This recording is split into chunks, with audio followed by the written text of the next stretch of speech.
नमस्कार दोस्तों, हमारे YouTube चैनल उड़ान कोचिंग इंस्टीट्यूट पर आप सभी लोगों का स्वागत है। दोस्तों, जैसा कि आप जानते हैं, हम डिस्कस कर रहे थे संविधान। एंड लास्ट दो लेक्चर में दोस्तों हमने संविधान किस तरह से बना, उसके हमने कुछ आर्टिकल यानी भाग 4A तक हमने आर्टिकल्स भी देख लिए थे। साथ ही राष्ट्रपति उपराष्ट्रपति भी हमने कर लिया था। तो हमने भाग 5 स्टार्ट कर लिया था, यानी संघ की कार्यपालिका।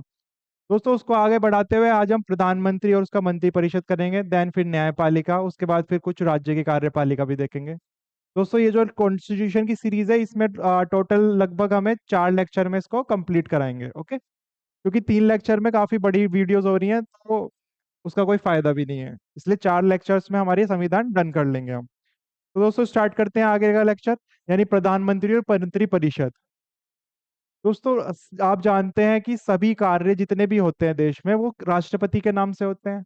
तो राष्ट्रपति के कार्यों के संपन्न और सलाह हेतु एक मंत्री परिषद का गठन होगा, अकॉर्डिंग टू द आर्टिकल 74। ठीक है, तो आर्टिकल 74 क्या कहता है कि राष्ट्रपति के कार्य हेतु यानी संपन्न और उसको सलाह देने हेतु एक मंत्री परिषद का गठन होगा। एंड वो मंत्री परिषद का जो प्रधान होगा वही आपका क्या होगा, प्रधानमंत्री होगा। यानी मंत्री परिषद का जो प्रधान मुख्य यानी एक तरह से नेता होगा, वो कौन होगा, वो प्रधानमंत्री होगा। तो तो उस प्रधानमंत्री की नियुक्ति किसके द्वारा की जाएगी, राष्ट्रपति द्वारा की जाएगी, according to the article 75। And then प्रधानमंत्री की नियुक्ति के बाद प्रधानमंत्री के सुझाव पर मंत्री परिषद की यानी जो अन्य मंत्री होंगे उस मंत्री परिषद में, उसकी नियुक्ति की जाएगी। ठीक है, तो सबसे पहले राष्ट्रपति किसकी नियुक्ति करेगा, प्रधानमंत्री की। देन प्रधानमंत्री की सलाह पर प्रधानमंत्री के मंत्री परिषद की नियुक्ति करेगा। Okay, according to the article 75।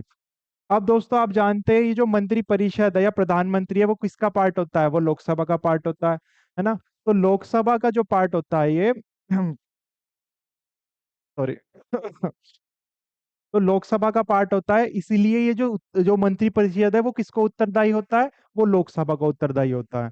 And अगर बात करें कि इसका इसमें कितने मेंबर्स होंगे, तो दोस्तों जितने टोटल मेंबर्स हमारे लोकसभा में होंगे उसके 15% से अधिक नहीं होने चाहिए। ठीक है, तो तो जो इसके मंत्री परिषद में मंत्रियों की कुल संख्या होगी, वो लोकसभा में जितने प्रेजेंट में मेंबर्स हैं वो उससे कितनी होगी, 15% से उसके अधिक नहीं हो सकती। ये रूल कब आया था, ये 91 वा जो संविधान संशोधन हुआ था 2003 में, तब ये लागू हुआ था। ओके, उसके तहत ये कहा गया कि भाई जो भी मंत्री परिषद का गठन किया जाएगा, है ना, वो कैसे कितना होगा, उसकी जो स्ट्रेंथ होगी वो 15% से कम होगी। ओके, देन नेक्स्ट, दोस्तों राष्ट्रपति के प्रसाद पर्यंत धारण करेंगे सभी मंत्री, यानी कि ये सब मेंशन्ड सारे 75 आर्टिकल में है कि सभी के सभी क्या कहते हैं जितने भी मंत्री हैं यानी राष्ट्र प्रधानमंत्री को इंक्लूड करके सभी अपना पद धारण करेंगे राष्ट्रपति के प्रसाद पर्यंत के द्वारा। ओके, एंड देन जो शपथ लेंगे प्रधानमंत्री सहित सभी मंत्री, वो भी राष्ट्रपति के समक्ष लेंगे, वो है 75 का आर्टिकल नंबर 75 का क्लोज 4। ओके, तो शपथ भी राष्ट्रपति ही दिलाएगा। और इसी के अनुसार सेकंड के अनुसार राष्ट्रपति के प्रसाद पर्यंत सब पद धारण करेंगे। एंड 75 थर्ड क्लोज के अकॉर्डिंग सभी मंत्री परिषद किसको उत्तरदायी होगा, लोकसभा को उत्तरदायी होगा। तो second third and fourth close ये कहता है आपका। नेक्स्ट, यदि लोकसभा किसी एक मंत्री के विरुद्ध अविश्वास प्रस्ताव पास कर दे, दोस्तों पैसा पहले देख लेते हैं ये अविश्वास प्रस्ताव है क्या। दोस्तों दरअसल काफी सारे प्रस्ताव होते हैं, जिसमें से दो मुख्य प्रस्ताव मैं आपको बता देता हूँ। पहला तो अविश्वास प्रस्ताव ही है।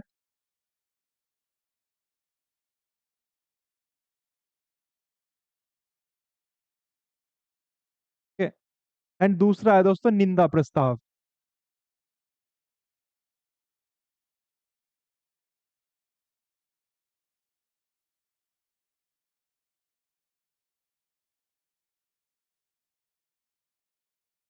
जिसको दोस्तों आप नो कॉन्फिडेंस मोशन भी बोल सकते हैं।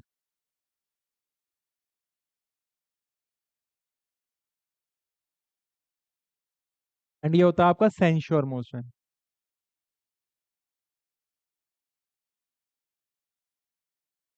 दोस्तों अविश्वास प्रस्ताव तब पारित होता है लोकसभा में, ये दरअसल विपक्ष द्वारा लाया जाता है, यानी जो मौजूदा सरकार है अगर विपक्ष ये कह दे कि भाई ये जो मौजूदा सरकार है, लोगों ने इसके प्रति अपना विश्वास खो दिया है, यानी लोगों में उसके किसी कार्य के, जो मौजूदा सरकार है उसकी कार्य के प्रति आक्रोश है, तो ये नॉन कॉन्फिडेंस मोशन लाया जाता है विपक्ष द्वारा, ताकि करंट सरकार क्या हो जाए, डिसॉल्व हो जाए।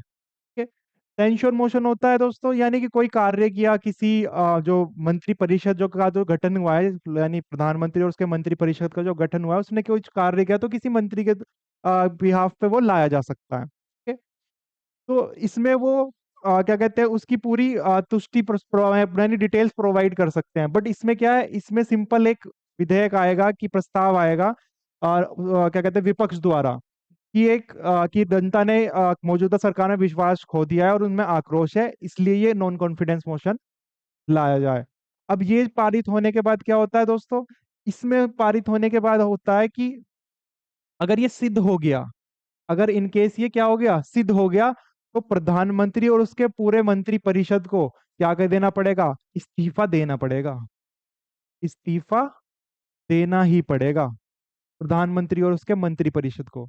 लेकिन अगर बात करें सेंश्योर की, इसमें डिमांड कर सकते हैं। क्या कर सकते हैं वे, यानी जो विपक्ष है वो डिमांड कर सकता है, जिस जिस मंत्री के खिलाफ ये प्रस्ताव पारित हुआ है। ये दोस्तों किसी एक मंत्री के खिलाफ पारित हो सकता है। ठीक है? लेकिन ये जो नॉन कॉन्फिडेंस है, ये पूरे मंत्री परिषद, ये पूरे मंत्री परिषद के खिलाफ पारित होता है। यानी किसी एक मंत्री की वजह से ही ये कॉन्फिडेंस नॉन कॉन्फिडेंस मोशन लाया गया हो, जो कि मंत्री परिषद का पार्ट है, देन पूरे के पूरे मंत्री परिषद को इस्तीफा देना पड़ेगा। इसमें मांग कर सकते हैं कि आपको, आपने इस तरह का कार्य किया है तो आप इसमें इस्तीफा दें, इसमें डिमांड कर सकता है विपक्ष। लेकिन इसमें पूरे मंत्री परिषद को प्रधानमंत्री सहित इस्तीफा देना ही होगा। ओके, तो ये नॉन कॉन्फिडेंस मोशन, ये सेंश्योर मोशन है। ये किसी एक मंत्री के पे भी लागू हो सकता है, ये पूरे के पूरे मंत्री परिषद पे लागू होगा। क्लियर दोस्तों? तो यदि लोकसभा में किसी एक मंत्री के विरुद्ध भी अविश्वास प्रस्ताव पारित हो जाता है, तो उसको समस्त मंत्री परिषद को त्यागपत्र देना होता है इसमें। ओके। और दोस्तों, मंत्रित्व कितने प्रकार के होते हैं, 3 प्रकार के होते हैं, कैबिनेट, राज्य मंत्री और उप मंत्री। दोस्तों, कैबिनेट मंत्री सभी सेंट्रल मिनिस्टर्स होते हैं, यानी कि जिनको मुख्य मुख्य पोर्टफोलियोज प्रोवाइड होते हैं, जैसे कि होम मिनिस्ट्री हो गई, फाइनेंस मिनिस्ट्री हो गई, ओके, एक्सटर्नल अफेयर्स हो गए। तो ये जितने भी मुख्य मुख्य पोर्टफोलियोज हैं वो सब कैबिनेट मंत्रियों को प्रोवाइड होते हैं। देन इसके बाद आते हैं दोस्तों राज्य मंत्री, यानी ये क्या होता है, मिनिस्टर ऑफ स्टेट होते हैं, जिनको छोटे छोटे और इंडिपेंडेंट चार्ज दे दिया जाता है। हालांकि ये अंडर काम करते हैं कैबिनेट मंत्री के ही, लेकिन राज्यों में इनको इंडिपेंडेंट कर दिया, मतलब चार्ज दे दिया जाता है किसी भी डिपार्टमेंट का, जो ज्यादा महत्वपूर्ण नहीं होते। ओके। देन आते हैं दोस्तों उपमंत्री। उपमंत्री होते हैं डिप्टी मिनिस्टर्स। ये दोस्तों किसके किसके सहायक हेतु होते हैं, ये कैबिनेट मंत्रियों की सहायता के लिए रखे जाते हैं। ओके। तो हमारे मंत्री 3 प्रकार के होते हैं, कैबिनेट इंपोर्टेंट पोर्टफोलियोज, राज्य मंत्री small but independent portfolios, and then उप मंत्री for the help of the cabinet ministers. Next, प्रधानमंत्री लोकसभा का नेता होता है, आप जानते हैं। वह राष्ट्रपति को सांसद का सत्र आहूत करने के लिए परामर्श देता है। दोस्तों, जितने भी सेशंस प्रोवाइड बैठाए जाते हैं ना, यानी सांसद का, सॉरी, सांसद में तो राष्ट्रपति, लोकसभा, राज्यसभा दोनों होते हैं। तो राज्यसभा और लोकसभा के जितने भी सत्र बैठाता है, ठीक है, आवाहन किया जाता है, वो राष्ट्रपति द्वारा किया जाता है। ओके। तो लोकसभा के लिए के सत्र का आह्वान हेतु प्रधानमंत्री परामर्श दे सकता है राष्ट्रपति को। ओके। देन प्रधानमंत्री सभा पटल पर सरकार नीतियों की घोषणा करता है। प्रधानमंत्री नीति आयोग, दोस्तों काफी सारे आयोग बनाए हुए हैं, जैसे नीति आयोग है, अब इससे पहले ये योजना आयोग था, इसको अब नीति आयोग कर दिया गया है। राष्ट्रीय विकास परिषद, ये कुछ आयोग हैं जिनका अध्यक्ष कौन होता है, जिनका अध्यक्ष प्रधानमंत्री होता है। नेक्स्ट, प्रधानमंत्री किसी मंत्री को त्यागपत्र देने अथवा राष्ट्रपति को उसको बर्खास्त करने का भी सुझाव दे सकता है। ओके।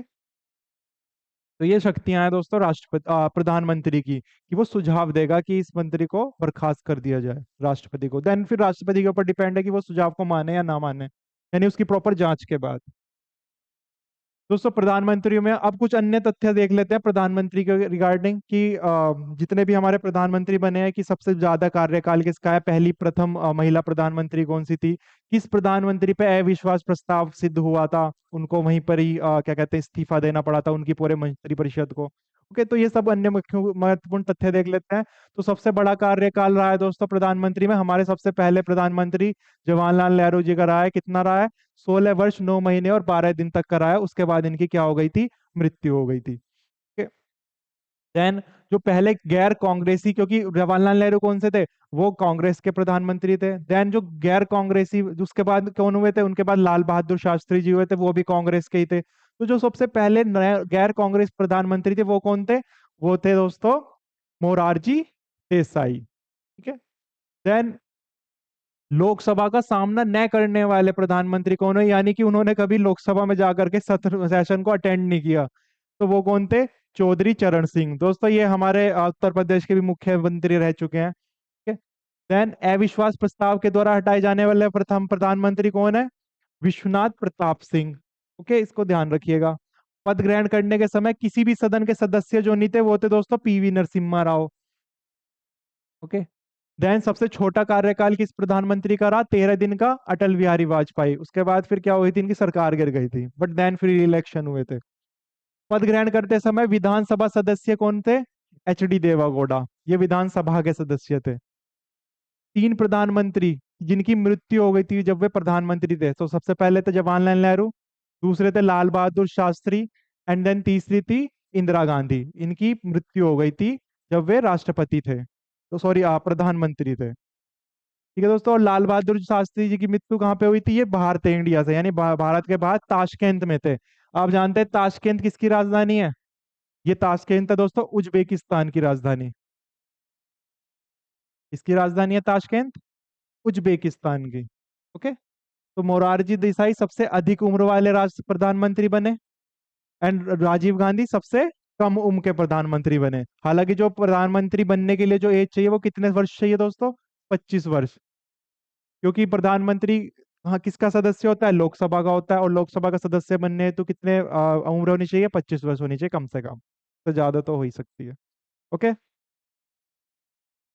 नेक्स्ट, गुलजारी लाल नंदा 27 मई से 9 जून तक, और 11 जनवरी 66 से 24 जनवरी 66 तक कार्यवाहक राष्ट्रपति बने थे, यानी इन्होंने एज अ कार्यवाहक, स्थायी नहीं, कार्यवाहक के रूप में काम किया था।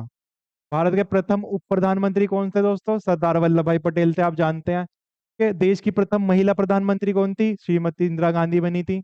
देन फिर सबसे बड़ा कार्यकाल जगजीवन राम का रहा कैबिनेट मंत्रियों में, और लगभग 32 वर्ष तक केंद्रीय मंत्रिमंडल में बने रहे। और अगर बात करें सबसे लंबी अवधि तक एक ही विभाग में कार्यभार संभालने वाली केंद्रीय मंत्री कौन थी? वो थी राजकुमारी अमृता कौर। ठीक है दोस्तों, इसका आप स्क्रीनशॉट ले सकते हैं, इसमें कुछ समझाने का कुछ ऐसा नहीं है, ये सिर्फ कुछ तथ्य हैं जो आपको याद रखने हैं। ओके, जहां से क्वेश्चन अक्सर पूछे जाते हैं। नेक्स्ट, संघीय सांसद। अब दोस्तों सांसद में कौन कौन होता है? सांसद में राष्ट्रपति होगा, राज्यसभा होगी एंड लोकसभा होगी। जिसमें से राज्यसभा क्या है? राज्यसभा उच्च सदन है जिसको इनडायरेक्ट इलेक्शन द्वारा इलेक्टेड होते हैं, एंड लोकसभा निम्न सदन है जहाँ पे डायरेक्ट इलेक्शन द्वारा निर्वाचित होते हैं पीपल। ओके। तो अब ये देखते हैं संघ में कौन कौन आता है। अनुच्छेद 79 क्या कहता है कि सांसद में कौन कौन इंक्लूड होगा? राष्ट्रपति, राज्यसभा एंड लोकसभा। ठीक है। सबसे पहले राज्यसभा देख लेते हैं, क्योंकि उच्च सदन है। ये दोस्तों इसका जो गठन किया जाएगा किसके तहत किया जाएगा? ये संविधान में कौन सा अनुच्छेद में मेंशन है? 80 में, एंड लोकसभा 81 में। ओके। राज्यसभा के सदस्यों की अधिक से अधिक संख्या कितनी हो सकती है? 250। यानी कि जो ये 12 तो इसमें मनोनीत होते हैं, बाकी कितने बचे? 238। ठीक है दोस्तों, तो 238 क्या होंगे? इलेक्टेड होंगे, ये इलेक्टेड होंगे, एंड 12 कौन है? ये नॉमिनेटेड होंगे by the president of India. Okay. Then Rajya Sabha की सदस्य के लिए न्यूनतम उम्र सीमा कितनी रखी गई है दोस्तों? 30 वर्ष। और वर्तमान समय में हमारे जो राज्यसभा के जो सदस्य हैं वो कितने हैं? 245, क्योंकि मैक्सिमम 250 हो सकते हैं, करंट में कितने? 245 हैं। ठीक है, यानी 5 रिक्त हैं एक तरह से। ठीक है दोस्तों, 12 सदस्य की नियुक्ति कौन करती है?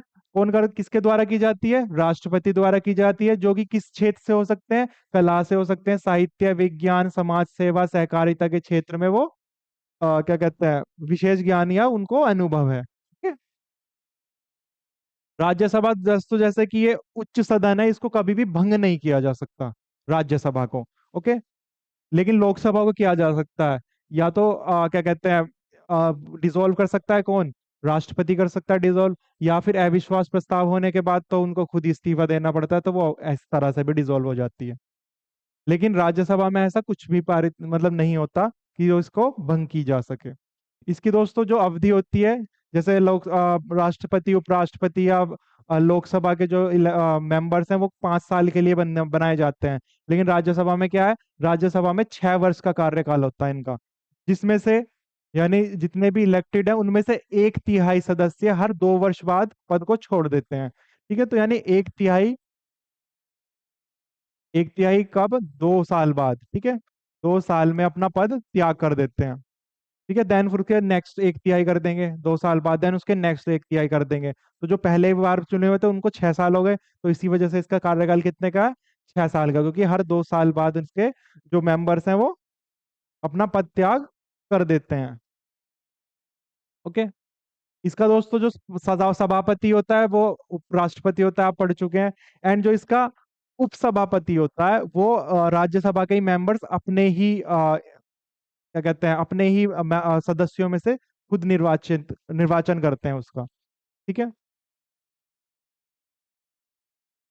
ठीक है, तो उसका रिक्त होना, पद त्याग या पद से हटाए जाना अनुच्छेद 90 में मेंशन्ड है, जो उसका उपसभापति है। राज्यसभा के प्रथम उपसभापति कौन थे दोस्तों? SV कृष्णमूर्ति राव। ठीक है, ये भी एक अगेन तथ्य है, आप ध्यान रखिएगा। नेक्स्ट, उपसभापति यदि राज्यसभा का सदस्य नहीं रहता तो उसको अपना पद छोड़ना पड़ेगा। यानी जब तक ही वो बन सकता है जब तक वो क्या कहते हैं, राज्यसभा का सदस्य हो, क्योंकि सदस्यों में से ही बनना चाहिए उसका उपसभापति, क्योंकि सभापति तो उपराष्ट्रपति होता है। ठीक है, तो उसे अपना पद रिक्त करना पड़ेगा अगर उसको 6 साल होने वाले होंगे तो। सभापति को संबोधित कर दोस्तों त्यागपत्र उपसभापति सभापति को क्या कहते हैं, अपना त्याग पत्र सौंप सौंप सकता है अगर उसको पद छोड़ना हो अपना। नेक्स्ट, जब सभापति उपसभापति पद से हटाने का संकल्प विचाराधीन होगा तो वह पीठासीन नहीं होगा, ये अनुच्छेद 92 के तहत संविधान में मेंशन्ड है। दोस्तों राज्यसभा सदस्य जो कि प्रधानमंत्री बने, कौन कौन थे वो? सबसे पहली थी इंदिरा गांधी, ये राज्यसभा क्या कहते हैं सदस्य थी। देन HD देवागौड़ा, IK गुजराल और डॉक्टर मनमोहन सिंह। ओके, तो ये भी अगेन तथ्य है, आप इसको नोट कर लीजिए। अब दोस्तों धन विधेयक, सिर्फ ये एक ऐसा विधेयक है जिसके जिसके जिसके जिन विधेयकों के लिए एक अलग कुछ अलग प्रावधान है संविधान में, कि जो धन विधेयक है वो राष्ट्रपति के कहने पर ही लोकसभा लेकर के आती है।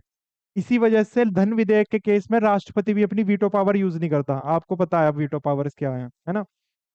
दूसरी चीज, अगर कोई विधेयक धन विधेयक है तो वो सब सिर्फ और सिर्फ कहाँ पे आएगा? वो लोकसभा में ही आएगा, यानी राज्यसभा उसको पारित नहीं कर सकती। ठीक है, तो कहाँ पे आएगा? सबसे पहले लोकसभा धन विधेयक लोकसभा में आएगा। उस पर डिस्कशन के बाद अगर लोकसभा ने पारित कर दिया देन फिर वो कहाँ जाएगा? राज्यसभा में जाना बनता है उसका, तो फिर वो राज्यसभा में जाएगा। अगर मान लीजिए उस धन विधेयक को राज्यसभा ने मंजूर कर दे दी, यानी स्वीकृति दे दी, तो फिर वो राष्ट्रपति के पास चला जाएगा। और इन केस धन विधेयक के केस में राज्यसभा ने स्वीकृति नहीं दी। ओके, अगर धन विधेयक के केस में राज्यसभा ने स्वीकृति नहीं दी तो उस केस में राज्यसभा केवल सिफारिश कर सकती है लोकसभा में कि आप इसको ठीक कीजिए। उनको मानना है या नहीं मानना वो लोकसभा के ऊपर डिपेंड है। ठीक है, पहली चीज ये हो गई।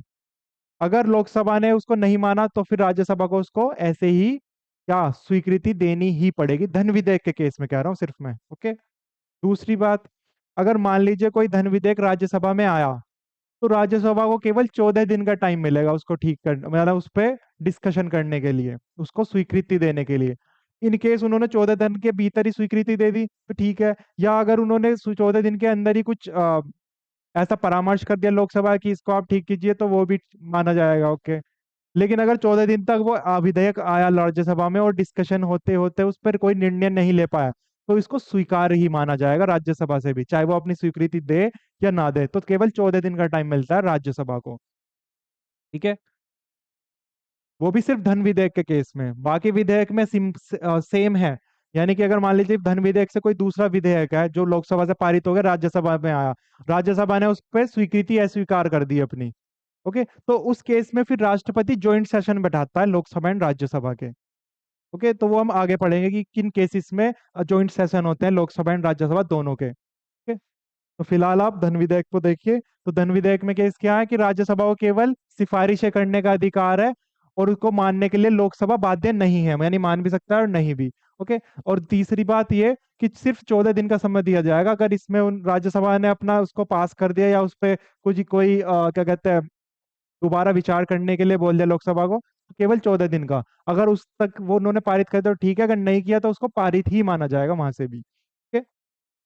राष्ट्रपति वर्ष में कम से कम 2 बार राज्यसभा का अधिवेशन आहूत करता है, क्योंकि दोस्तों जो भी सत्र होते हैं तो दो सत्र के बीच में 6 महीने से ज्यादा का टाइम नहीं होना चाहिए राज्यसभा के सेशन का। सेम ऐसे ही लोकसभा में भी लागू होता है, ओके। तो 6 माह से अधिक का अंतर नहीं होना चाहिए 2 सत्र के बीच में, चाहे वो राज्यसभा का हो चाहे वो लोकसभा का हो, ओके। राज्यसभा का पहली बार गठन दोस्तों 3 अप्रैल 1952 में किया गया था, ओके। और इसकी पहली बैठक 13 मई 1952 को हुई थी। ये भी एक तथ्य है, आप ध्यान रखिएगा।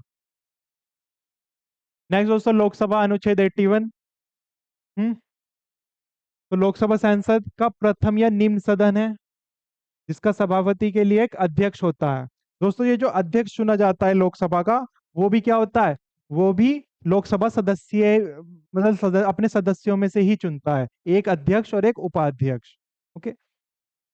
हाँ, एंड जो ये दोस्तों अध्यक्ष होता है, ये जब अपना पद ग्रहण करता है, ये कोई शपथ नहीं लेता। एक बार क्वेश्चन आया हुआ था कि भाई ऐसा कौन सा क्या कहते हैं सदस्य लोकसभा का सदस्य है जो अपना पद ग्रहण करते टाइम शपथ नहीं लेता है, क्योंकि जब वो लोकसभा का सदस्य बन रहा होता है तभी वो अपनी शपथ लेता है। उसके बाद फिर जब वो उसको स्पीकर बना दिया जाता है, यानी अध्यक्ष बना दिया जाता है लोकसभा का, तो तब उसको शपथ नहीं दी जाती, ठीक है। तो ये अध्यक्ष होता है लोकसभा का। लोकसभा अपनी पहली बैठक के पश्चात अपने 2 सदस्यों में से एक अध्यक्ष चुनेगा और दूसरा उपाध्यक्ष चुनेगा, अकॉर्डिंग टू द आर्टिकल 93, ठीक है। दोस्तों मूल संविधान में लोकसभा के जो सदस्य थे वो 500 निश्चित कर गई थी, लेकिन बाद में एक अधिनियम पास किया जिसके तहत अधिकतम 550, अधिकतम कितने सदस्य हो सकते हैं उसमें, 550। और ये भी दोस्तों 2026 तक ही है, 2026 तक ही है। 2026 में अगेन एक और अधिनियम आएगा कि या तो इनको 550 रखनी है या कम करनी है या ज्यादा करनी है। तो केवल 550 कब तक है, 2026 तक। उसके बाद फिर चेंज होगी ये वैल्यू, या चेंज नहीं भी हो सकती, that depends on the that अधिनियम, ठीक है, जो भी पारित होगा 2026 में। तो ये सिर्फ 550 कब तक है, 2026 तक है। वर्तमान में लोकसभा सदस्य दोस्तों कितने हैं, 543 है, यानी 550 से भी कम है फिलहाल तो, ओके। नेक्स्ट दोस्तों 84वें संविधान संशोधन 2001 में जो पारित हुआ था, इसी के तहत कहा गया था कि 2026 तक 550 ही रहनी है लोकसभा की सीट, ठीक। लोकसभा की सदस्यता के लिए अनिवार्य योग्यता है दोस्तों कौन कौन सी है, पहली है कि वो भारत का नागरिक होना चाहिए। दूसरी 25 वर्ष या 25 वर्ष कंप्लीट कर चुका यानी उससे बड़ा ही होना चाहिए। देन भारत सरकार अथवा किसी राज्य सरकार के अंदर कोई लाभ का पद ना ग्रहण करता हो, और साथ ही पागल या दिवालिया ना हो। तो ये योग्यताएं होती हैं लोकसभा का मेंबर बनने की, ओके। नेक्स्ट लोकसभा का अधिकतम कार्यकाल दोस्तों 5 वर्ष होता है, लेकिन आपातकाल की घोषणा में इसमें वृद्धि भी कर दी जा सकती है, ठीक है। तो इसके लिए क्या होना पड़ता है, इस अगर कोई आपात स्थिति है, ठीक है, जैसे कि अभी कोरोना आ गया था, है ना, उसमें भी डिमांड उठी थी कि भाई हम इसको क्या कर सकते हैं, इसको बढ़ा सकते हैं, ठीक है। सांसद का जो क्या कहते हैं कार्यकाल होता है, या लोकसभा का जो कार्यकाल होता है, ठीक है। तो ये किसके द्वारा, विधि द्वारा सांसद सांसद बढ़ा सकता है। जो कि एक बार में सिर्फ 1 साल तक ही बढ़ सकता है। यानी अगर आगे भी अगर वो कंटिन्यू रही है इमरजेंसी, देन फिर उसके बाद 1 साल के लिए बढ़ा दो। बट एक बार में क्या होगा, सिर्फ 1 साल के लिए ही बढ़ेगा, उससे ज्यादा नहीं बढ़ सकता। ठीक है दोस्तों। नेक्स्ट, लोकसभा एवं राज्यसभा के अधिवेशन राष्ट्रपति द्वारा बुलाए जाते हैं, है ना। लोकसभा के भी दो बैठकों के बीच में क्या होना चाहिए, 6 माह से अधिक का अंतर नहीं होना चाहिए। ठीक है, तो इसलिए वो साल में 2 बार तो बुलाने ही हैं कंपलसरी। अधिवेशन राष्ट्रपति द्वारा ही बुलाए जाते हैं। जब तक सांसद विधि द्वारा उपपन्न न करे तब तक सांसद का प्रत्येक सदन अधिवेशन गठित करने की गणपूर्ति के सदस्यों की संख्या दोस्तों 10वां भाग होनी चाहिए, अकॉर्डिंग टू द आर्टिकल 100। यानी कि गणपूर्ति के लिए कितने होने चाहिए, जितने टोटल सदस्य हैं उसका 1/10 है। कितना, 1/10, 1/10 होना चाहिए। अगर उससे कम है तो गणपूर्ति नहीं होगी, यानी तब वो कोई विधेयक पे क्या नहीं कर सकते, कोई डिस्कशन नहीं कर सकते। ठीक है, कम से कम कितना होना चाहिए, 1/10 तो होना ही चाहिए प्रेजेंट। संविधान के अनुच्छेद 108 में क्या है, कि संयुक्त अधिवेशन की व्यवस्था की गई है, दोनों की, यानी राज्यसभा एंड लोकसभा के दोनों की संयुक्त अधिवेशन भी गठित वो हो सकता है, क्या कहते हैं, सत्र में आ सकता है। वो भी किसके द्वारा बुलाया जाएगा, राष्ट्रपति द्वारा। इसका प्रावधान किसमें है, अनुच्छेद 108 में।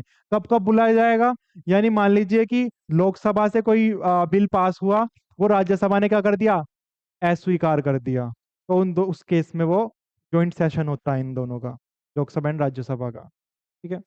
दूसरी चीज, अगर मान लीजिए कोई भी बिल है, वो लोकसभा से पास हो गया, राज्यसभा में चला गया, और 6 महीने तक, कितने, 6 महीने तक, 6 महीने तक उस पे कोई भी कार्यवाही नहीं हुई उस सदन में, देन उस केस में दोनों के ज्वाइंट सेशन होते हैं। ठीक है। दूसरा, जो विधेयक पे संशोधन के बारे में, मान लीजिए कोई विधेयक है उसमें कुछ संशोधन करने के लिए बोला गया, और जिस पे दोनों ही अस्वीकार हों, यानी वो एक पक्ष कुछ कह रहा है, दूसरा पक्ष कुछ कह रहा है, तो दोनों ही जो सदन है, यानी लोकसभा एंड राज्यसभा, दोनों ही उसको अस्वीकार कर रहे हो एक दूसरे की बात को, तब उस केस में ज्वाइंट सेशन बुलाया जाता है। तो ये 3 कंडीशन है जब राष्ट्रपति ज्वाइंट सेशन बुलाता है लोकसभा एंड राज्यसभा का, अकॉर्डिंग टू द आर्टिकल 108। ठीक है दोस्तों, ये हमने कर ही दिया। देन फिर धन विधेयक का मैं आपको बता ही चुका हूँ। धन विधेयक या संविधान संशोधन विधेयक पर संयुक्त अधिवेशन नहीं हो सकती। वो आप जानते हैं क्यों नहीं हो सकती, क्योंकि उसमें एट द एंड किसका माना जाएगा, लोकसभा का ही माना जाएगा, क्योंकि राज्यसभा को तो शक्ति नहीं है धन विधेयक या संविधान संशोधन विधेयक पे कोई प्रक्रिया या प्रतिक्रिया देने की। वो केवल सुझाव दे सकता है, जिसको मानना ना मानना लोकसभा के ऊपर डिपेंड है। इसलिए ज्वाइंट सेशन इन दोनों के केस में नहीं बुलाया जा सकता। नेक्स्ट दोस्तों, अनुच्छेद 93 के तहत क्या है, लोकसभा स्वयं ही अपने सदस्यों, यानी अध्यक्ष और उपाध्यक्ष का क्या करेंगे, चुनाव करेंगे। ये अध्यक्ष दोस्तों क्या होता है, स्पीकर बोलते हैं इसको। नेक्स्ट दोस्तों, न्यायपालिका। अब जैसा कि आपने केंद्र सरकार में देखा, ठीक है, यानी लेजिस्लेशन में देखा कि जो जितनी भी सारी शक्तियां हैं वो एक दूसरे से क्या है, सारी की सारी बटी हुई है, कोई किसी के ऊपर नहीं है। भाई राष्ट्रपति है ऊपर, लेकिन उस पे भी उसको भी महाभियोग द्वारा सांसद, यानी जो लोकसभा एंड राज्यसभा है उनके द्वारा हटाया जा सकता है ना, हमारे सदन जितने भी हैं उनके द्वारा हटाया जा सकता है। सेम ऐसे ही उपराष्ट्रपति के केस में होता है ना। एंड देन ऐसे ही लोकसभा को राष्ट्रपति डिसॉल्व कर सकता है, उसको अधिकार है ना। तो ये सारी चीजें क्या है, ये एक दूसरे में सारी की सारी शक्तियां बटी हुई हैं। लेकिन अगर न्यायपालिका की बात करें तो दोस्तों इसमें ऐसा नहीं है। इसमें क्या प्रावधान है, इसमें है इकैरी और एकीकृत व्यवस्था है। यानी कि सबसे ऊपर जो होगा, सबसे ऊपर क्या होगा, सबसे ऊपर होगा दोस्तों सुप्रीम कोर्ट। जो इसने कह दिया वो फाइनल है, इसको कोई भी ना तो विरोध कर सकता, ना इसके खिलाफ, यानी जो रिजल्ट आया है या जो भी कंक्लूड किया है सुप्रीम कोर्ट ने, ना ही उसके खिलाफ कोई क्या कर सकता है, अपील कर सकता है कहीं भी, किसी के भी सामने। तो सुप्रीम कोर्ट ने जो डिसीजन दे दिया वो फाइनल होगा। देन इसके अंडर होते हैं दोस्तों हाई कोर्ट।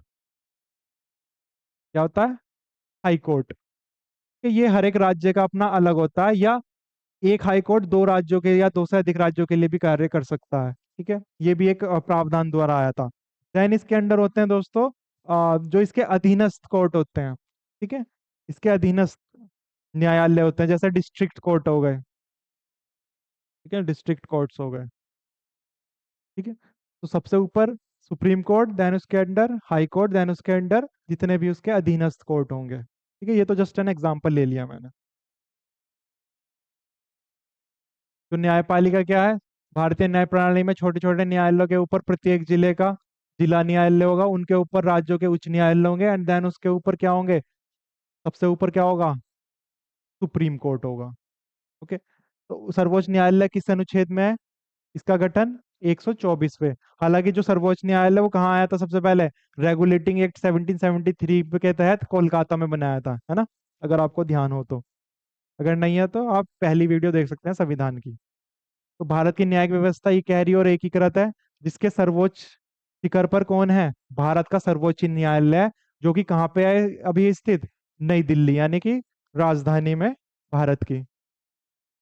ठीक है, दिल्ली में स्थित है। सर्वोच्च न्यायालय का गठन संबंधी प्रावधान दोस्तों 124 में है, ध्यान रखिएगा।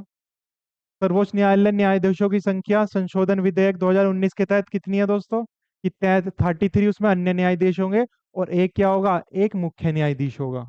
ठीक है, इन सभी की नियुक्ति किसके द्वारा होती है? इन सभी की नियुक्ति दोस्तों राष्ट्रपति द्वारा होती है। ठीक है, मतलब यानी मुख्य न्यायाधीश के भी, और साथ ही साथ जो इसके अन्य न्यायाधीश हैं उनकी भी। क्लियर? सर्वोच्च न्यायालय के न्यायाधीश बनने के लिए न्यूनतम आयु सीमा कितनी है? कोई निर्धारित नहीं की गई है, लेकिन इसको जो अपना पद छोड़ना है उसकी मैक्सिमम लिमिट क्या है? 65 ईयर्स। कितने? 65 वर्ष के बाद वो अपना पद त्याग करना पड़ेगा, यानी वो अपने पद से क्या ले लेगा? छुट्टी ले लेगा एक तरह से। ठीक है? अवकाश ग्रहण करने की जो है इसकी।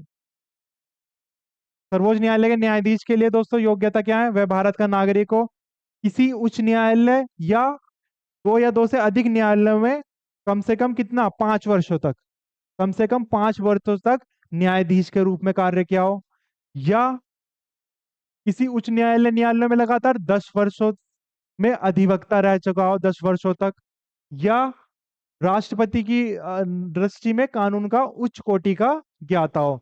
तो ये तीन कंडीशन जिसने फॉलो कर दी, देन फिर वो क्या होगा? वो सर्वोच्च न्यायालय का न्यायाधीश बनने योग्य होगा। ठीक है। नेक्स्ट दोस्तों, अगर इसकी क्या कहते हैं वेतन की बात करें, तो कितना मिलता है? 2,80,000 प्रति माह मुख्य न्यायाधीश को, और जितने बाकी के अन्य न्यायाधीश हैं उनको 2,50,000 रुपये प्रति माह मिलता है। ठीक है। नेक्स्ट।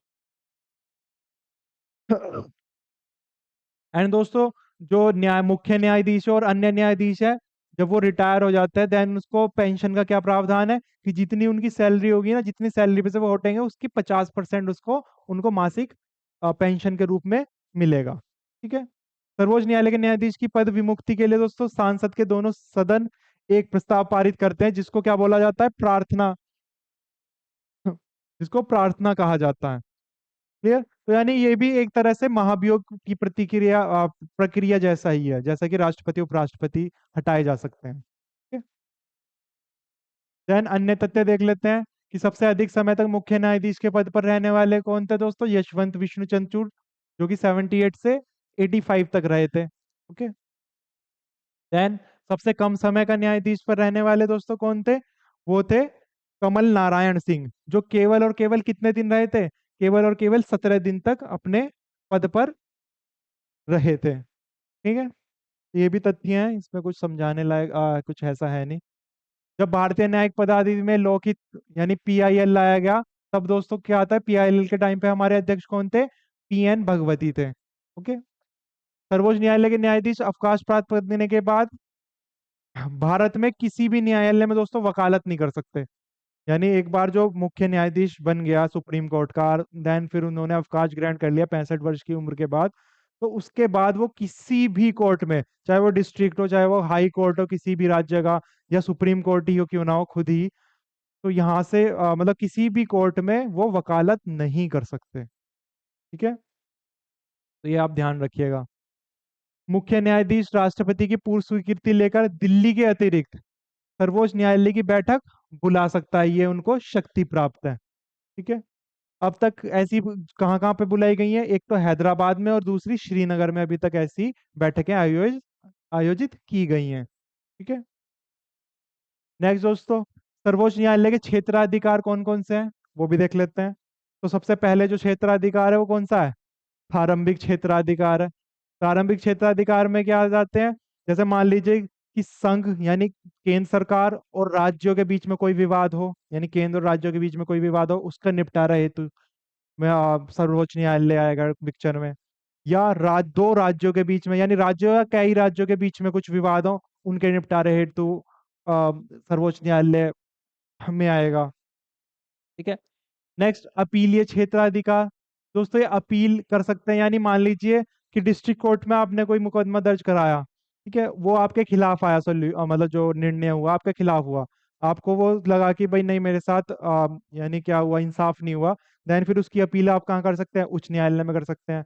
अगर वहां पे भी वही डिसीजन रहा, देन फिर आप सब उसकी अपील कहाँ कर सकते हैं? सर्वोच्च न्यायालय में। तो ये एक अपीलीय क्षेत्राधिकार भी है, क्योंकि सबसे लास्ट अपील कहाँ मिलती है? सर्वोच्च न्यायालय। जो इसने निर्णय ले लिया, देन फिर वो क्या माना जाता है? वो अंतिम माना जाता है। ठीक है। तो अपीलीय क्षेत्राधिकार है इसका, कि आप इसमें अपील कर सकते हैं अगर उससे नीचे वाले कोर्ट ने आपके खिलाफ विरुद्ध यानी विरुद्ध निर्णय सुनाया हो। इन केस आप गिल्टी नहीं थे तब भी आपको गिल्टी ठहराया हो उस केस में।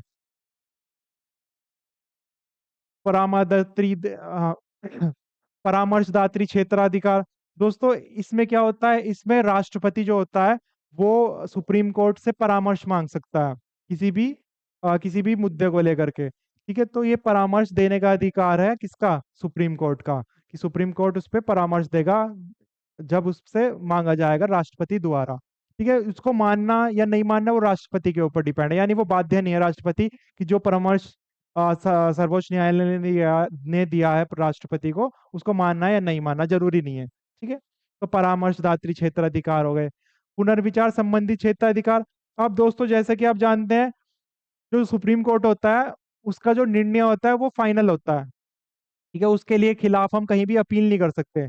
लेकिन ये अधिकार है सुप्रीम कोर्ट को कि जो उसने निर्णय दिया है उसको पे वो पुनर्विचार भी कर सकता है, और जरूरत पड़ने पर उसको उसमें परिवर्तन भी कर सकता है। तो ये पूरा पूरा अधिकार किसको है? केवल सुप्रीम कोर्ट को ही है, कि सुप्रीम कोर्ट अपने निर्णय पे पुनर्विचार कर सकता है और उसमें परिवर्तन भी कर सकता है। ठीक है।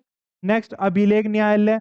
दोस्तों जब भी कोई क्या कहते हैं, जो केस होते हैं, है ना, जो बड़े बड़े केस होते हैं, जैसे केशवानंद भारती केस हो गया, ठीक है, मिनरवा मिल्स केस हो गया, ठीक है, तो इस तरह के जो केस होते हैं उनके उनके जो निर्णय लिए जाते हैं उसके बाद फिर वो उनका अभिलेख जारी करता है। ठीक है, कि इस बेसिस पे हमने डिसीजन लिया है इसका। ठीक है। तो ये सारा अधिकार किसको है? ये भी सर्वोच्च न्यायालय को है। हालांकि अभिलेख जारी करने का तो उच्च न्यायालय को भी है अधिकार। ठीक है। नेक्स्ट, मौलिक अधिकारों का रक्षक। आप जानते हैं मौलिक अधिकारों पे जिसका भी हनन होता है वो सीधा कहाँ जा सकता है? सुप्रीम कोर्ट जा सकता है, अब उसके खिलाफ दायर करने के लिए याचिका ना। तो इसका रक्षक भी यही है, क्योंकि अकॉर्डिंग टू द आर्टिकल 32, आपको याद होगा आर्टिकल 32 के तहत ये रिट्स जारी करता है। कौन कौन से रिट्स? हेबियस कॉर्पस, मेंडेमस सर्टोरियराई, है ना, उत्प्रेषण, है ना। तो ये सारे के सारे ये रिट्स जारी करता है। तो मौलिक अधिकारों का रक्षक भी इसको कहा गया, सुप्रीम कोर्ट को यह अधिकार है। ठीक है। देन सर्वोच्च न्यायालय में संविधान के निर्वाचन से संबंधित मामले की सुनवाई के लिए न्यायाधीशों की संख्या कम से कम 5 होनी चाहिए। ठीक है, अकॉर्डिंग टू आर्टिकल 145 का थर्ड क्लोज। जो भी संविधान का क्या कहते हैं, संविधान के निर्वाचन से संबंधित जो मामले हैं उसमें कम से कम पहली पीठ में ही कितने लोग कितने न्यायाधीश बैठेंगे? कम से कम 5 बैठेंगे। ओके दोस्तों। देन दोस्तों उच्च न्यायालय आ गया। ये आर्टिकल इसका गठन है 2214 में। ठीक है। 214 में क्या है? उच्च न्यायालय का गठन संबंधी प्रावधान है कि प्रत्येक राज्य के लिए क्या होगा? एक उच्च न्यायालय होगा। लेकिन दोस्तों एक सांसद ने विधि अधिनियम निकाला था जिसके द्वारा दो या दो से अधिक राज्यों या किसी संघ क्षेत्र के लिए एक उच्च न्यायालय भी स्थापित किया जा सकता है। यानी जरूरी नहीं कि 28 राज्य हैं तो 28 के 28 ही उच्च न्यायालय तुम गठित करो। वर्तमान में दोस्तों 25 उच्च न्यायालय हैं, तो इसका मतलब 28 तो स्टेट है, 25 उच्च न्यायालय, तो इसका मतलब क्या है कि जो 3 उच्च न्यायालय का अधिकार क्षेत्र है जो एक राज्य क्षेत्र से अधिक है ना। अब दोस्तों केंद्र प्रशासित प्रदेश की बात करें तो दिल्ली और जम्मू कश्मीर में उनका खुद का उच्च न्यायालय है। अगर बात करें चंडीगढ़ की, ठीक है, तो चंडीगढ़ का में उच्च न्यायालय जो पंजाब का है वही मान्य होगा, है ना। कि चंडीगढ़ क्या एक यूनियन टेरिटरी है। तो प्रत्येक उच्च उच्च न्यायालय का गठन कैसे होता है कि उसमें एक तो मुख्य न्यायाधीश होना चाहिए मिनिमम, एक मुख्य न्यायाधीश और तीन अन्य न्यायाधीश होने ही चाहिए। ठीक है, एक मुख्य न्यायाधीश तथा अन्य न्यायाधीश से मिलकर एक उच्च न्यायालय का हम गठन कर सकते हैं। ओके, और इनकी नियुक्ति भी किसके द्वारा होती है दोस्तों? राष्ट्रपति द्वारा। लेकिन उच्च न्यायालय के जो न्यायाधीश है उनको शपथ दिलाने का कार्य किसका है? वो राज्यपाल का है। यानी नियुक्ति कौन करता है इन न्यायाधीशों की उच्च न्यायालय के? राष्ट्रपति। शपथ कौन दिलाता है? राज्यपाल। ठीक है, ध्यान रखिएगा। अनुच्छेद 217 के तहत उच्च न्यायालय में न्यायाधीशों की संख्या अलग अलग हो सकती है दोस्तों। यानी कि जरूरी नहीं है कि एक न्यायाधीश और तीन न्यायाधीश, यानी एक उच्च न्यायालय अगर हर एक स्टेट में, तो उनमें जो न्यायाधीश और अन्य न्यायाधीश की संख्या वो इक्वल हो, जरूरी नहीं है। वो डिपेंड करेगा क्षेत्र वाइज की, मतलब किस राज्य का वो उच्च न्यायालय है। ओके, जैसे उत्तर प्रदेश है जिसमें सबसे ज्यादा है। उच्च न्यायालय के न्यायाधीशों के लिए दोस्तों योग्यताएं कौन कौन है, कौन कौन सी है? पहला, कि वो या तो भारत का नागरिक होना चाहिए सबसे पहला। दूसरा, कम से कम 10 वर्षों तक न्यायिक पद धारण कर चुका हो। ठीक है। तीसरा, उच्च न्यायालय में अधिक से अधिक 10 वर्षों तक अधिवक्ता रह चुका हो। ठीक है, तो ये कंडीशंस है कि वही उच्च न्यायालय का न्यायाधीश बनने की। उच्च न्यायालय के न्यायाधीश को उस राज्य जिसमें उच्च न्यायालय स्थित है राज्यपाल पद की शपथ दिलाता है, मैं आपको बता चुका हूँ। ठीक है, नियुक्ति होती है राष्ट्रपति द्वारा, शपथ दिलाता है राज्यपाल। ठीक है। उच्च न्यायालय के न्यायाधीशों का अवकाश ग्रहण करने की अधिकतम वर्ष क्या है? 62 ईयर्स। ठीक है, और सर्वोच्च न्यायालय की क्या थी? 65 ईयर्स। क्लियर? दोस्तों, जब इसका न्यायाधीश अपने पद को रिक्त कर देता है, उच्च न्यायालय का, सर्वोच्च का नहीं, उच्च न्यायालय का, तो जिस उच्च न्यायालय का वो न्यायाधीश था उसको छोड़कर बाकी जितने भी स्टेट के उच्च न्यायालय हैं या सर्वोच्च न्यायालय है, वहां पे जाकर वो वकालत कर सकता है। जैसे सुप्रीम कोर्ट के केस में क्या था, अगर सुप्रीम कोर्ट का न्यायाधीश है, वो उसने अगर अपना पद से अवकाश प्राप्त कर लिया है, देन फिर वो किसी भी कोर्ट में नहीं कर सकता वकालत। लेकिन उच्च न्यायालय के न्यायाधीश के लिए क्या है कि 62 वर्ष के बाद वो पद से मुक्त हो जाएगा, बट जिस न्यायालय का वो न्यायाधीश था उसको छोड़कर बाकी किसी भी क्षेत्र का उच्च न्यायालय या सर्वोच्च न्यायालय में जाकर वो वकालत कर सकता है। ठीक है, तो ये आप ध्यान रखिएगा। और ये अपने पद को किस तरह से छोड़ सकता है? या तो 62 वर्ष हो जाए, या फिर राष्ट्रपति को संबोधित कर अपना पद, यानी त्याग पद राष्ट्रपति को देता है अपना। ठीक है? जिस व्यक्ति ने उच्च न्यायालय में न्यायाधीश में कार्य करा हो, वह वकालत नहीं कर सकता, ये मैं आपको बता ही चुका हूँ। नेक्स्ट है दोस्तों कि केरल उच्च न्यायालय ने 1997 में सबसे पहले बंद को असंवैधानिक घोषित किया था। ठीक है, ये भी एक तथ्य है, आप ध्यान रखिएगा।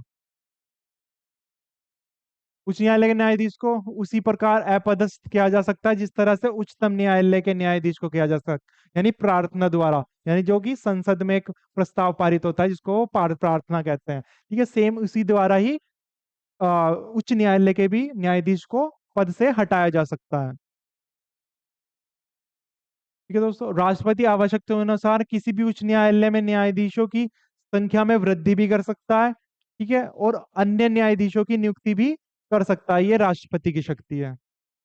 नेक्स्ट, राष्ट्रपति उच्च न्यायालय किसी भी अवकाश प्राप्त, यानी जो छुट्टी पे गया है न्यायाधीश, उसको कार्य करने के लिए क्या कर सकता है? अनुरोध भी कर सकता है। ठीक है, हालांकि वो उसके ऊपर डिपेंड है कि वो इस अनुरोध को स्वीकार करे या ना करे। नेक्स्ट दोस्तों, उच्च न्यायालय एक अभिलेख न्यायालय होता है, यानी ये भी क्या करता है? ये भी निर्णय देने के बाद क्या करता है? अभिलेख जारी कर सकता है। ओके, तो ये इसका क्षेत्राधिकार है। उसके निर्णय भी आधिकारिक माने जाते हैं और उनके आधार पर निर्णय अपना, जो बाकी न्यायालय है वो निर्णय सुना सकते हैं अगर सेम इसी तरह का केस आता है बाकी न्यायालयों में भी। तो ये किसमें है इनको अधिकार? ये अनुच्छेद 215 के तहत अभिलेख जारी करने का अधिकार है उच्च न्यायालय को। ओके, भारत के मुख्य न्यायाधीश से परामर्श कर राष्ट्रपति उच्च न्यायालय के किसी भी न्यायाधीश का स्थानांतरण कर सकता है किसी दूसरे उच्च न्यायालय में। ठीक है दोस्तों, ये राष्ट्रपति की शक्ति है। अब इसके छात्र क्षेत्राधिकार क्या है दोस्तों? प्रारंभिक क्षेत्राधिकार है, यानी जिस राज्य का वो कोर्ट है उसमें जो भी मामले होते हैं, जिस तरह जैसे कि फौजदारी मामला हो गया, दीवानी मामला हो गया, या फिर संवैधानिक मामला हो गया। तीन तरह के मामले होते हैं ना, संवैधानिक, दीवानी या फिर फौजदारी। तो इन सब का निपटारा करता है राज्य क्षेत्र के अंदर। ठीक है। अपीलीय यानी अगर मान लीजिए डिस्ट्रिक्ट कोर्ट में अगर कोई निर्णय आ गया जो कि जिसमें लगा कि हाँ भाई उसको पूरा इंसाफ नहीं मिला, तो अगेन अपील किस में की जा सकती है? उच्च न्यायालय में की जा सकती है, क्योंकि बीच में अभी उच्च न्यायालय है ना, सर्वोच्च में क्यों जाना जब उच्च न्यायालय में भी समाधान हो सकता है तो। ठीक है। तो अपीलीय क्षेत्र अधिकार भी है इसका। उच्च न्यायालय में मुकदमों का हस्तांतरण, यानी कभी कभी क्या लगता है, अगर मान लीजिए हाई कोर्ट को लग रहा है कि कुछ क्या कहते हैं केसेस, कुछ मामलों का निपटारा डिस्ट्रिक्ट कोर्ट के क्या कहते हैं दायरे से बाहर है, तो वो क्या करता है, उस वाले केस को अपने यहाँ हस्तांतरण करके उसका निपटारा कर सकता है, या फिर उन मामलों को यहाँ पे अपने क्या नाम है क्षेत्र में ला करके हस्तांतरण कर करके उसके प्रश्न का आंसर दे करके वापस भेज सकता है डिस्ट्रिक्ट कोर्ट को, कि आप इस बेसिस पे आप इसको, यानी जवाब तैयार करके डिस्ट्रिक्ट कोर्ट को भेज सकता है कि आप इस बेसिस पे आप इसको क्या कहते हैं निपटारा कीजिए इसका। ठीक है। दूसरा दोस्तों प्रशासकीय अधिकार।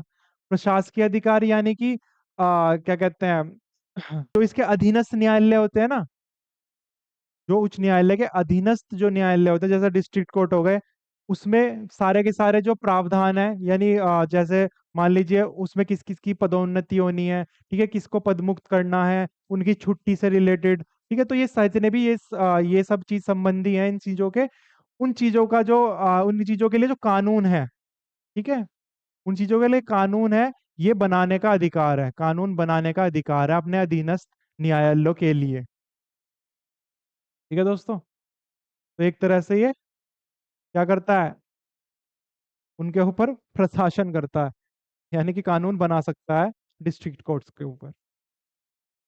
उच्च न्यायालय का राज्य में अपील सर्वोच्च न्यायालय नहीं है। ठीक है दोस्तों। यानी उच्च न्यायालय राज्य में अपील का सर्वोच्च न्यायालय नहीं है। राज्य सूची से संबंध विषयों में भी उच्च न्यायालय के निर्णयों के विरुद्ध उच्चतम न्यायालय में अपील हो सकती है। ठीक है। ये सिर्फ एक तथ्य है, आप ध्यान में रखिएगा। दोस्तों लोक अदालत। सबसे पहले जो लोक अदालत लाई गई थी वो सिर्फ दीवानी मामलों के लिए लाई गई थी। ठीक है। कौन से मामलों के लिए? दीवानी।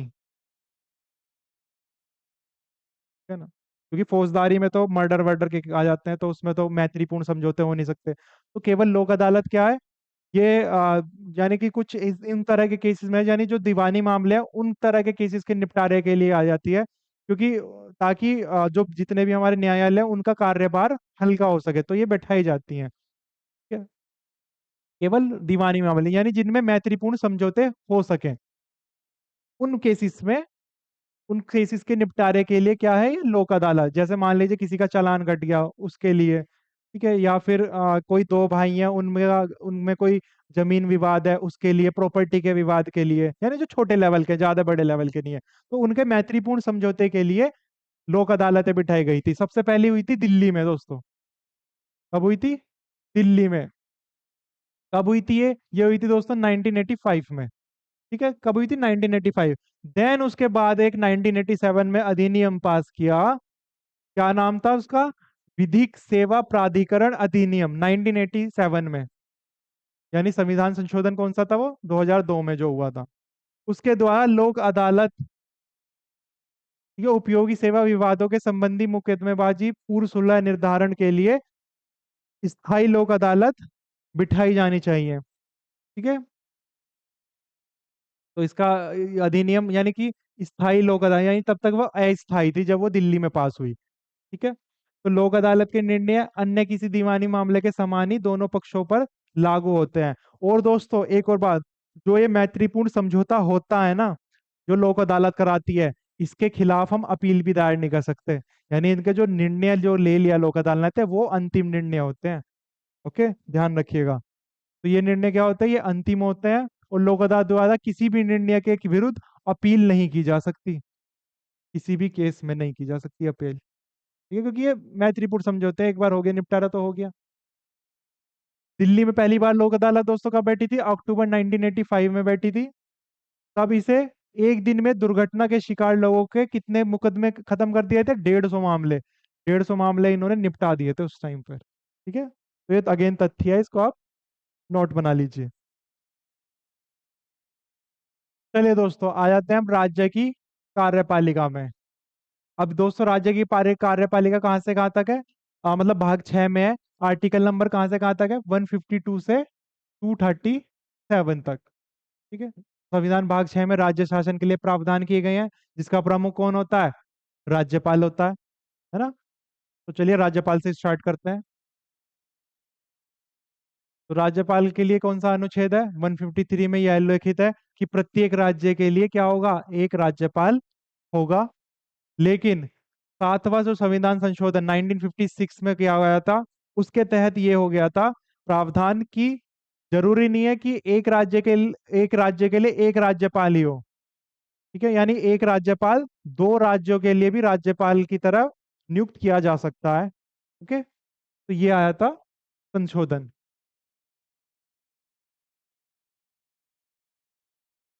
दोस्तों, राज्यपाल की योग्यता कौन कौन सी है? कि वह भारत का नागरिक होना चाहिए, 35 वर्ष की उम्र की आयु पूरा कर चुका होना चाहिए, किसी प्रकार के लाभ के पद पर नहीं हो, और साथ ही वह राज्य विधानसभा का सदस्य नियुक्त होने योग्य हो। जिस तरह से राष्ट्रपति के केस में था ना, लोकसभा का सदस्य होना चाहिए, सेम ऐसे ही राज्य में राज्यपाल के लिए है कि वो विधानसभा का सदस्य वो बनने योग्य हो। ओके, राज्यपाल की नियुक्ति दोस्तों राष्ट्रपति द्वारा ही होती है। ठीक है, और वो भी कितने वर्षों तक? 5 वर्षों के लिए ही होती है। भारत के संविधान में दोस्तों राज्यपाल उसके पद से हटाने हेतु किसी भी प्रक्रिया का उल्लेख नहीं है। ठीक है ना, जिस तरह से राष्ट्रपति को हटाने के लिए था ना महाभियोग, सेम ऐसे ही राज्यपाल के लिए कुछ भी इस तरह से प्रावधान नहीं है हमारे संविधान में कि एक बार 5 साल के राज्यपाल बना दिया गया तो वो तब तक बना रहेगा जब तक राष्ट्रपति चाहे या तो। ठीक है, तो इसके लिए कोई उसको हटाने का प्रावधान नहीं है। ओके, राज्यपाल का वेतन दोस्तों मासिक कितना है? 3,50,000 है। यदि दो या दो से अधिक राज्यों का वह राज्यपाल होगा, तब वो उस बेसिस पे दिया जाएगा, यानी उन परसेंट के बेसिस पे दिया जाएगा जो राष्ट्रपति निर्धारित करे। ठीक है, तो ये निर्धारित किस पे होगा? राष्ट्रपति। ओके, देन राज्यपाल पद ग्रहण करने से पूर्व उच्च न्यायालय के मुख्य न्यायाधीश के सामने शपथ ग्रहण करता है अपनी।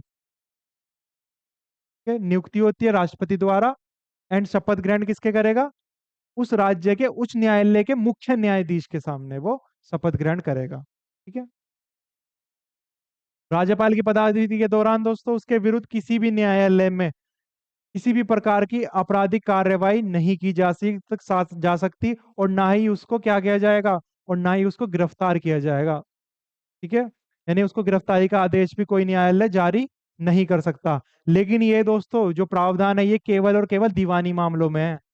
अपराध फौजदारी मामलों में तो उसके लिए खिलाफ क्या कहते हैं कार्रवाई भी होगी और उसको गिरफ्तार भी किया जा सकता है। ठीक है, तो केवल और केवल ये छूट किसमें मिली हुई है राज्यपाल को? दीवानी मामलों में।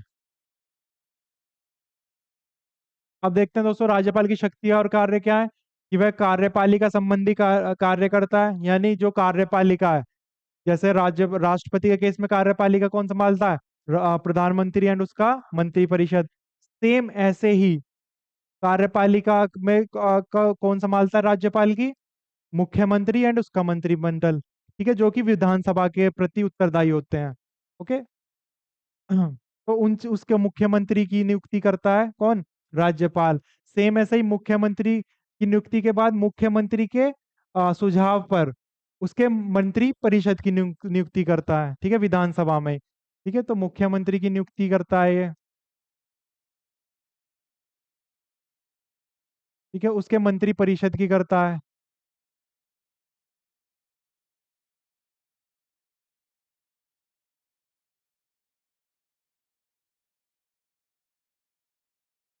ठीक है, और किस किस की करता है ये दोस्तों? महाधिवक्ता की करता है। महाधिवक्ता। अब ये महाधिवक्ता कौन होता है? अब जैसा कि आप जानते हैं केंद्र सरकार में अटॉर्नी जनरल ऑफ इंडिया यानी जो महान्यायवादी होता है, ठीक है, यानी सरकार का जो वकील होता है, केंद्र सरकार का वकील, वो होता है महान्यायवादी। सेम ऐसे ही है जो महाधिवक्ता होता है ये राज्य के लिए होता है। ओके, तो ये कौन होता है? ये राज्य के लिए होता है, तो इसकी नियुक्ति भी कौन करता है? राज्यपाल ही करता है। ओके, नेक्स्ट, विधायी संबंधी अधिकार। दोस्तों विधायी संबंधी अधिकार से क्या समझते हैं आप? यानी कि जैसे हमारे केंद्र में लोकसभा से पास होता है, देन राज्यसभा से होता है, देन राष्ट्रपति के हस्ताक्षर के साथ ही वो अधिनियम बन जाता है। सेम ऐसे स्टेट में कोई विधेयक विधानसभा से पास होगा, अगर विधान परिषद है तो विधान परिषद में जाएगा, वहां से पास होगा। अगर विधान परिषद नहीं है तो डायरेक्ट कहाँ जाएगा? राज्यपाल के पास जाएगा। एंड देन राज्यपाल के हस्ताक्षर होते ही वो क्या बन जाएगा? वो अधिनियम बन जाएगा उस राज्य के लिए। ओके, तो ये विधायी संबंधी अधिकार है। और साथ ही ये कह सकते हैं कि जैसे जो धन विधेयक है, यानी राज्य के लिए कितना व्यय है, कितनी उसकी आय है, इन सब से रिलेटेड जो चीजें हैं वो ये देखेगा, क्या कहते हैं, राज्यपाल ही देखता है। साथ ही कब उसको धन विधेयक लाना है, कब उसको राज्य के लिए बजट पेश करवाना है विधानसभा से, ये सारी चीजें किसके अधिकार के अंदर आते हैं? राज्यपाल के। ओके, नेक्स्ट, वित्तीय अधिकार, अगेन वो बजट वाला आ गया। ठीक है, नेक्स्ट, न्यायिक अधिकार। दोस्तों इसमें क्या कहता कर सकता है केवल दो मामलों को छोड़कर, एक तो मृत्युदंड, मृत्युदंड, ठीक है, और दूसरा क्या? दूसरा कोर्ट मार्शल। दोस्तों कोर्ट मार्शल सेना सेना सेना वालों को दिया जाता है, उनके खिलाफ जो दंड होता है, ठीक है, मार्शल। मृत्युदंड एंड कोर्ट मार्शल को छोड़कर, मृत्युदंड एंड कोर्ट मार्शल को छोड़कर जितने भी निर्णय हैं, उनको उन यानी कि उन निर्णयों में उस अपराधी की वो सजा कम कर सकता है, सजा खत्म कर सकता है, चेंज कर सकता है। यानी सारे अधिकार है राज्यपाल को। केवल मृत्युदंड को नहीं रोक सकता एक तो राज्यपाल, और साथ ही किसी सेना के अधिकारी पर कोर्ट मार्शल का दंड लगा है उसको नहीं खत्म कर सकता। ठीक है, इन दोनों को छोड़कर बाकी जितने भी अपराध हैं उनमें सजा कम करा सकता है, उनके सजा में परिवर्तन कर सकता है, और उनकी सजा माफ कर सकता है।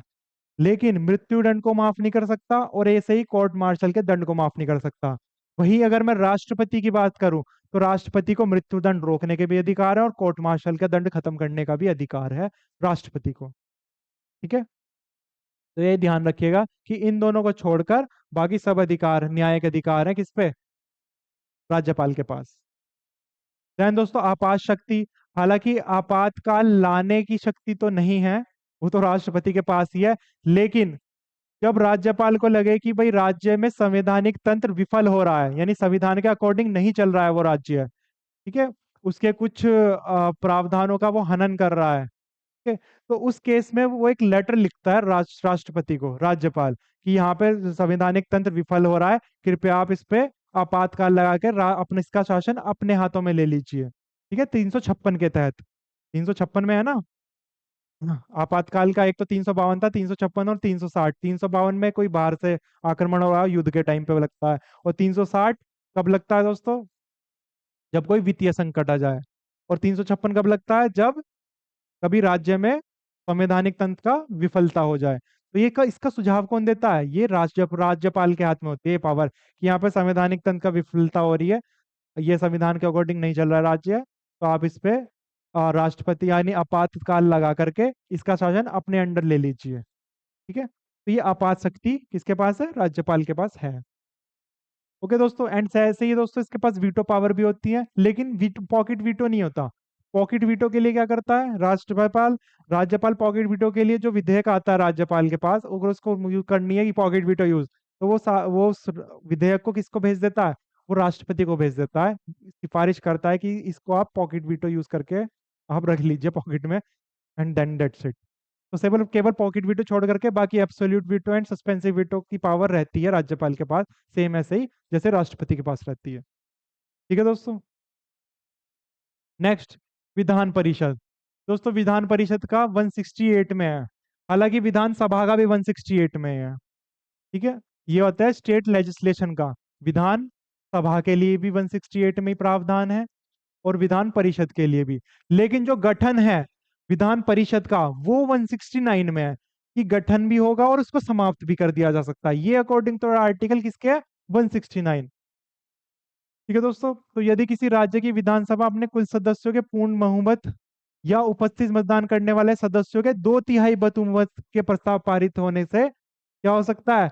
कि अगर उन्हें गठन करना है किसी राज्य में विधान परिषद का, तो विधानसभा में पारित होना चाहिए एक विधेयक जिसके 2/3 सदस्य से, अगर मान लीजिए 2/3 सदस्य बहुमत दे दिया कि हाँ भाई बनना चाहिए विधान परिषद, तो उस राज्य में विधान परिषद का गठन होगा। अदरवाइज ये 2/3 बहुमत से ये भी कह सकते हैं, अगर मान लीजिए किसी राज्य में विधान परिषद ऑलरेडी है, ठीक है, तो विधानसभा में एक विधेयक द्वारा, जिसको विधेयक को 2/3 बहुमत मिल जाए, उस विधान परिषद को समाप्त भी कर दिया जा सकता है। ठीक है, तो ये शक्ति किसके पास है? ये विधानसभा के पास है कि किसी राज्य में विधान परिषद बनना चाहिए या नहीं बनना चाहिए। ठीक है, तो ये किस में मेंशन है? ये 169 आर्टिकल में मेंशन है। क्लियर? और विधानसभा परिषद क्या होगा दोस्तों? राज्य विधानमंडल का उच्च सदन होगा। यानी इसका भी इलेक्शन इलेक्शन किस तरह से होंगे? इनडायरेक्ट होंगे, इनडायरेक्टली चूज होंगे। ठीक है, इसके विधान परिषद के। और अगर विधान परिषद का गठन हो गया तो उसको भंग नहीं कर सकता राज्यपाल, लेकिन विधानसभा को कर सकता है। ओके, क्योंकि वो निम्न सदन है। विधानसभा हमारे द्वारा यानी डायरेक्ट इलेक्शन द्वारा चुना जा सकता है।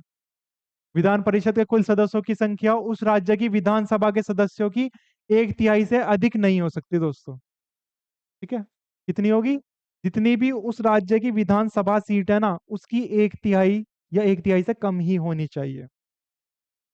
लेकिन अगर उससे 1/3 40 40 से कम बैठ रही है, तो फिर 40 उसको लास्ट मार्क रख दिया गया है, एक तरह से बेंच मार्क रख दिया गया है 40, कि 40 से कम भी नहीं हो सकती और उसके 1/3 से ज्यादा भी नहीं हो सकती। अगर मान लीजिए 1/3 मेंबर 40 से कम बैठ रहे हैं, तो उस केस में 40 रख दी जाएगी, जैसे तेलंगाना में 40 सीटें रखी गई हैं विधान परिषद में।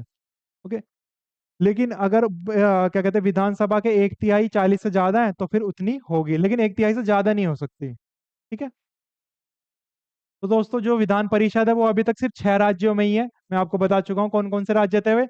उत्तर प्रदेश, बिहार, महाराष्ट्र, कर्नाटक, तेलंगाना एंड आंध्र प्रदेश। तो ये 6 राज्यों में है केवल विधान परिषद। बाकी राज्यों में कितने बचे?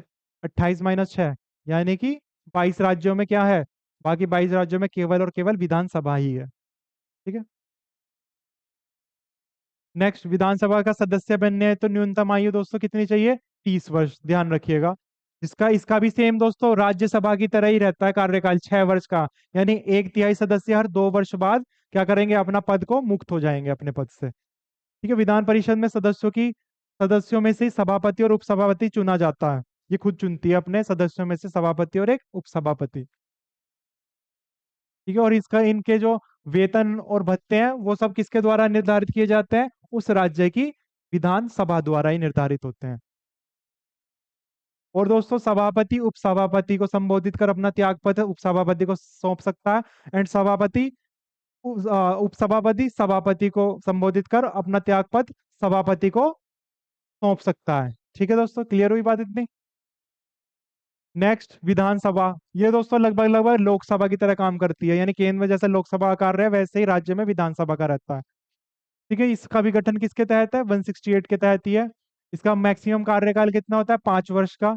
लेकिन विशेष परिस्थितियों में अगेन राज्यपाल इसको पहले भी क्या कर सकता है? भंग कर सकता है। ठीक है, यानी डिसॉल्व कर सकता है, जिस तरह से राष्ट्रपति लोकसभा को डिसॉल्व कर देता है।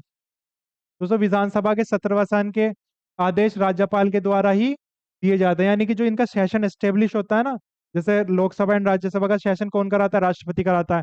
सेम ऐसे ही राज्य में विधानसभा विधान परिषद का सेशन कौन कराता है? राज्यपाल कराता है। दोस्तों विधानसभा का निर्वाचित होने के लिए न्यूनतम आयु कितनी है? 25 वर्ष है, जैसा कि लोकसभा में भी है। ठीक है? प्रत्येक राज्य की विधानसभा में कम से कम 60 और अधिक से अधिक 500 सदस्य हो सकते हैं, यानी 500 से ज्यादा नहीं होंगे और 60 से कम नहीं होंगे। लेकिन दोस्तों इसमें एक अपवाद है। किस किस का अपवाद है? पहला तो है गोवा का। गोवा, मिजोरम और सिक्किम, ये अपवाद है। ठीक है, गोवा में दोस्तों 40 जो कि 60 से कम है। मिजोरम में भी है 40 जो कि 60 से कम है। सिक्किम में है दोस्तों 32, क्योंकि सिक्किम में तो केवल 5 ही जिले हैं, उसमें कितनी तुम विधानसभा में भर लोगे सदस्य? ठीक है? तो ये अपवाद है।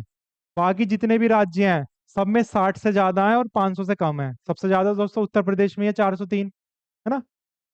विधानसभा में सदस्य, और सबसे कम किसमें, सिक्किम में, यानी कि 32 है। विधानसभा में जनसंख्या के आधार पर अनुसूचित जाति और जनजातियों के स्थानों पर आरक्षण किया जाता है। ठीक है दोस्तों, तो ये भी इन पे प्रावधान है कि इन वाली जो आरक्षण है इनमें भी दिया जाए। विधानसभा की अध्यक्षता के लिए एक अध्यक्ष का चुनाव करना करने का अधिकार सदन को ही प्राप्त है, यानी कि वो अपने ही सदस्यों में से अपना एक अध्यक्ष अध्यक्ष चुन लेता है, जिस तरह से लोकसभा चुनता है केंद्र में। ठीक है, वही उसका संचालन करता है।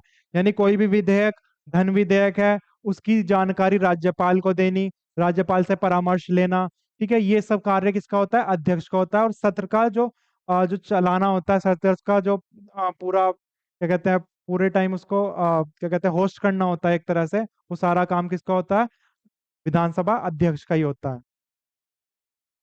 ठीक है, धन विधेयक माना जाएगा, ये निर्णय किसके द्वारा किया जाता है, अध्यक्ष द्वारा ही किया जाता है।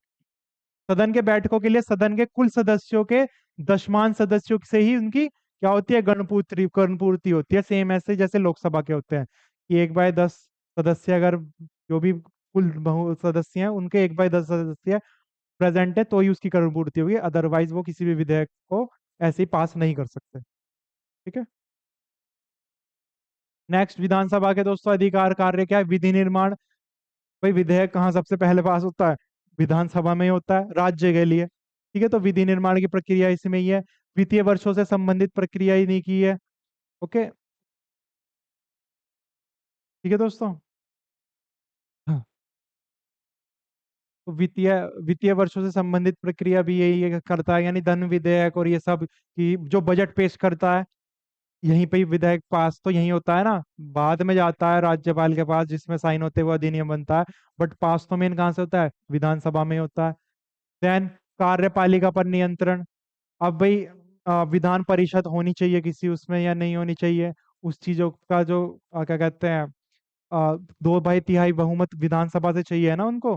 ठीक है, तो वो सारी की कार्यपालिका विधान परिषद की होनी चाहिए किसी राज्य में या नहीं होनी चाहिए, इस सब का देखा जोखा कौन रखता है, विधानसभा ही रखती है। संवैधानिक संशोधन। दोस्तों, जब केंद्र सरकार यानी जो सांसद है, लोकसभा एंड राज्यसभा, किसी भी विधेयक को संविधान संशोधन, मतलब किसी भी विधेयक में संविधान संशोधन करती है, देन फिर उसको उसकी पुष्टि के लिए उस पे जो बहुमत मिलनी चाहिए वो आधे से, यानी आधे से ज्यादा, आधे से ज्यादा राज्यों राज्यों को उस पे पुष्टि करके सहमति दर्शानी होती है, तभी वो माना जाता है। ओके, अदरवाइज नहीं माना जाता। ठीक है, तो आधे से ज्यादा राज्य उस पे अगर अपना बहुमत दे दें, यानी पुष्टि करके कि हाँ भाई ये संविधान में जो संशोधन है उसकी उनकी पुष्टि की है, उस पे अपना बहुमत दे दिया, तभी वो लागू होगा। ठीक है? निर्वाचन संबंधी अधिकार। दोस्तों, जैसा कि आप जानते हैं, राष्ट्रपति का जो इलेक्टोरल कॉलेज होता है उसमें कौन कौन इंक्लूड होता है, लोकसभा के मेंबर नॉमिनेटेड हटाकर, राज्यसभा के मेंबर्स नॉमिनेटेड हटाके, और साथ ही कौन होते हैं, एमएलएज, यानी जो सभी स्टेट के कौन है, एमएलएज हैं, है ना, मेंबर ऑफ लेजिस्लेटिव असेंबलीज हैं, यानी विधानसभा के सदस्य हैं। तो राष्ट्रपति के निर्वाचन में कौन, किसका अधिकार है वोट देने का, विधानसभा के सदस्यों का भी है। ठीक है, तो निर्वाचन संबंधी अधिकार में भी मतलब ये इनको प्राप्त है ये अधिकार। ठीक है, तो ये कार्य होते हैं विधानसभा के। क्लियर दोस्तों। नेक्स्ट दोस्तों आते हैं, जैसे हमने सभी पद पढ़े कि किसकी नियुक्ति कौन करता है एंड क्यों किसको शपथ दिलाता है, एंड कौन किसको पद मुक्त के बाद अपना जो इस्तीफा है वो त्याग पत्र किसको सौंप कर जाता है। तो इसकी एक टेबल है, ये आप देख सकते हैं, सभी पूरा निचोड़ है कि राष्ट्रपति पद को शपथ कौन दिलाता है, मुख्य न्यायाधीश दिलाता है, और ये त्याग पत्र उपराष्ट्रपति को संबोधित कर उसको सौंपता है। उपराष्ट्रपति को नियुक्त भी राष्ट्रपति करता है, शपथ राष्ट्रपति दिलाता है, राष्ट्रपति जिस व्यक्ति को नियुक्त करेगा उसके सामने शपथ लेता है उपराष्ट्रपति, और साथ ही त्यागपत्र भी उपराष्ट्रपति किसको सौंपेगा, राष्ट्रपति को सौंपेगा। सेम ऐसे ही प्रधानमंत्री को नियुक्त भी राष्ट्रपति करता है, शपथ भी राष्ट्रपति दिलाता है, साथ ही त्यागपत्र भी राष्ट्रपति को ही सौंपेगा प्रधानमंत्री भी। सेम ऐसे ही मुख्य न्यायाधीश को नियुक्त भी राष्ट्रपति करता है, शपथ भी राष्ट्रपति दिलाता है, और साथ ही क्या, त्यागपत्र भी राष्ट्रपति को ही सौंपेगा मुख्य न्यायाधीश भी। सेम ऐसे ही राज्यपाल, राज्यपाल की नियुक्ति राष्ट्रपति करता है, लेकिन राज्यपाल को शपथ जो दिलाता है उस राज्य के उच्च न्यायालय का न्यायाधीश दिलाता है। ठीक है, और ये जो अपना त्याग पत्र है वो अगेन राष्ट्रपति को ही सौंपता है। ठीक है। देन लोकसभा अध्यक्ष। दोस्तों लोकसभा अध्यक्ष कोई शपथ नहीं लेता अपना पद ग्रहण करते टाइम। ठीक है, ये एकमात्र ऐसा अधिवक्ता कह सकते हैं, अधिवक्ता नहीं, एक तरह से अधिकारी कह सकते हैं या सदस्य कह सकते हैं जो अपना पद बिना शपथ के ग्रहण करता है। ठीक है, और ये अपना उपाध्यक्ष को देता है क्या, त्याग पत्र। सेम ऐसे दोस्तों इनकी सैलरी है।